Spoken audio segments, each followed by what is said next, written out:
રાજકોટમાં બાર એસોસિએશનની ચૂંટણીને હવે ગણતરીના દિવસો બાકી રહ્યા છે, ત્યારે લીગલ સેલ પ્રેરિત સુરેશ ફળદુની આગેવાનીવાળી સમરસ પેનલને તમામ ક્ષેત્રના ધારાશાસ્ત્રીઓએ ટેકો આપ્યો છે. આ પેનલમાં વર્ષોથી પ્રેક્ટિસ કરતા અનુભવી સિનિયર ધારાશાસ્ત્રીઓ સાથે વિચારશીલ યુવા અને કાર્યક્ષમ વકીલો પણ છે. સમરસ પેનલે નોટરી તથા રેવન્યુ પ્રેક્ટિસ કરતા ધારાશાસ્ત્રીઓના લાંબા સમયથી પડતર રહેલા પ્રશ્નોનું યોગ્ય અને ન્યાયસંગત નિરાકરણ લાવવાની ખાતરી આપી છે. ત્યારે અબતક મીડિયાની મુલાકાતે આવેલા સુરેશ ફળદુ સહિત પેનલના ઉમેદવારોએ વધુ વિગત આપી હતી. રાજકોટ બાર એસોસિએશનની આગામી 2025-26ની ચૂંટણી આવી રહી છે. એમાં મારી સમરસ ટીમ આખી આજરોજ આપની સમક્ષ હાજર છે. મારી સમરસ ટીમ છે એની અંદર બધા જ ફિલ્ડના અનુભવી એડવોકેટો છે. આ ચૂંટણી છે એ આગામી તારીખ 19/12/2025ના છે. સવારે 9થી 3 વાગ્યા સુધીનું મતદાન છે.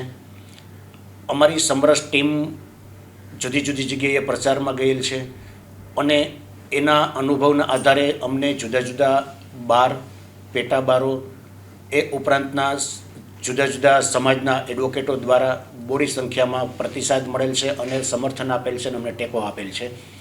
અમારી સમરસ ટીમ છે એ રાજકોટ બાર એસોસિએશનના સભ્યોના હિતાર્થે, લાભાર્થે કામ કરવા માટે આવેલ છે.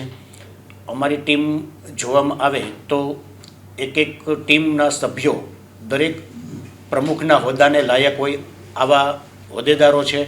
આ હોદ્દેદારોને કોઈ પણ પ્રશ્ન આવે તો એ જાતે કોઈ પણ રાજકોટ બારના સભ્યોનું નિવારણ લાવી શકે એવા સક્ષમ છે. કોઈને પ્રોક્સી તરીકે કામ કરવાની ફરજ પડે એવા કોઈ અમારા ઉમેદવારો નથી.